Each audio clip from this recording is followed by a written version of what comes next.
What's up guys, I'm Brad Rodriguez from Fix This Build That, and today I'm going to show you how to make this bent lamination cheese board. It's a really cool project with a new process that I've just done, and I had someone in the shop to help me out, Johnny Brook from Crafted Workshop, and we also did a project for his channel. Tell them about it, Johnny. Yeah, so I built this kind of modern wall art just using some scraps that I had lying around. Really happy with the way this came out. Nice big statement piece, and can't wait to get this hung up in my house.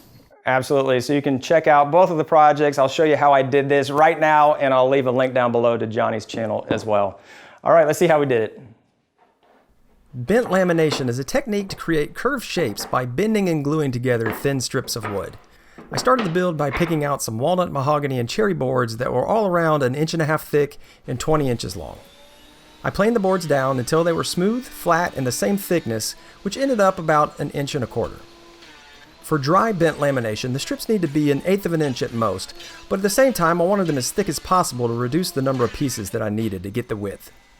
I set up my bandsaw to make a strong 1/8 inch cut so that after sanding they would be right at or just below 1/8 inch. After every few cuts I would check the edge and make sure that it was still fairly straight. If you start getting a curve in the board from the bandsaw, take it over to the joiner or use a hand plane to get that flat surface again.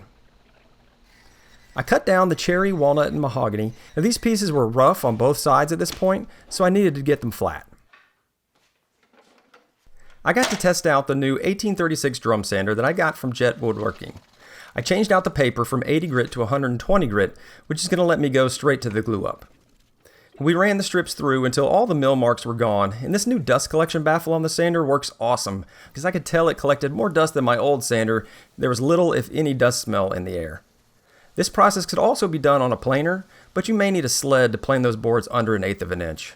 Now Johnny's friend Grant Batson was here also, and he was stacking all the strips as I jammed them through, and it made short work of it. After the strips were milled, I split them back into their wood types. Then I arranged them as best as I could from dark to light, and overlapped a few pieces at the transitions for an ombre look. Alright, so if I do that, so they come in 36 inches... At this point, we started laying out the curve and figuring out what the shape would be to make the form. We settled on a gentle sine wave style curve with 4 points of inflection over 20 inches. I cut two 20-inch long and 8-inch wide pieces of 3/4 MDF to make the bending form. I drew two lines 1 inch apart down the length of the top piece. Then I split the line up into thirds and put a finish nail at each inflection point to hold a strip for making the curve. We first tried using a strip of wood for making the curve, but it didn't really bend consistently. Then Grant had a great idea. What about a metal rule? Like one of those little flimsy metal rules? This is the thing I love most about collaborating with other people. You get some more brains in the shop to help you solve these kind of problems. I marked the curve with the metal ruler, and then I glued and screwed the two pieces together for 1.5 inch tall form. To cut the curve for the form, I went to the bandsaw and I just followed along the line in one smooth cut. There's no need to sand the form here. I'll be using F-clamps to clamp the strips into place, so I drilled a series of 1-inch holes in the form for the clamp heads.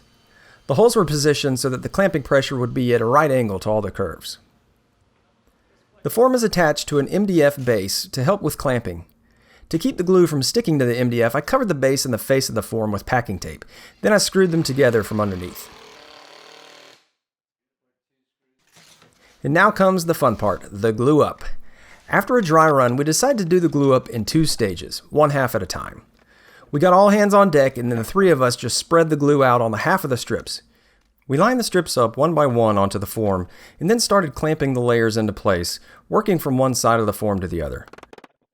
We used a dead blow mallet to flatten the glue up as necessary. This was so cool to see how the wood just took the shape of the form. This bent lamination is really fun to do. After about 3 hours, we took the clamps off so we could add the second layer and let the whole thing dry overnight. Now apparently I missed a few workouts, so we decided to just actually leave the first layer in place and add the second layer after sanding the outer face of the first half.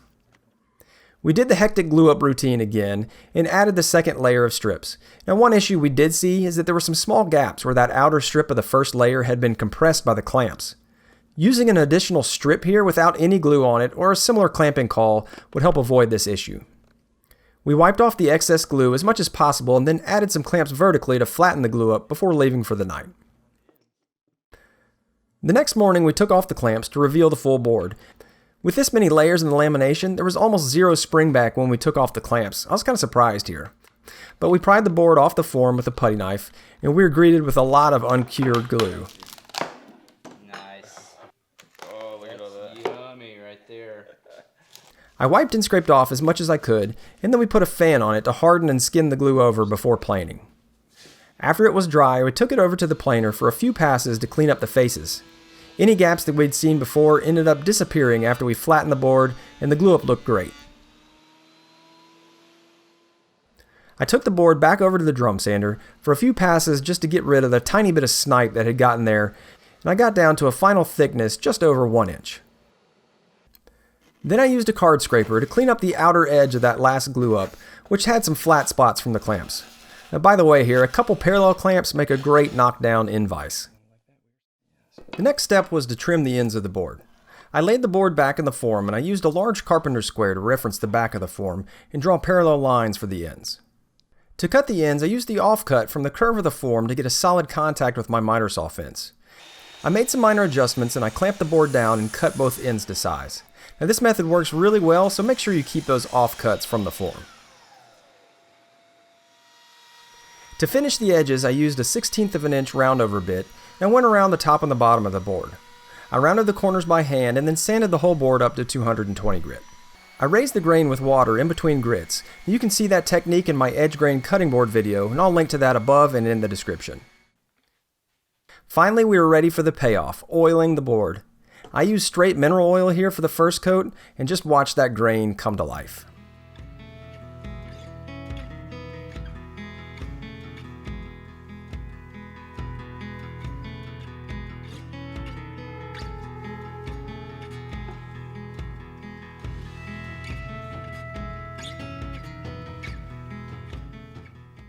After the first coat, I finished the board off with a beeswax and oil mix that gives the board a great sheen and some extra water protection. I'll have a link down below in the description to all the items that I used for this board. Now this was a great project to understand bent lamination. The same steps and techniques can be used to make all kinds of different curves and shapes. I'd love to hear in the comments what you plan on making with your bent lamination project. If you're new to the channel, I'd love to have you subscribed. If you enjoyed the video, go ahead and like it and tell me in your comments what you think about it. Until next time, guys, get out there and build something awesome.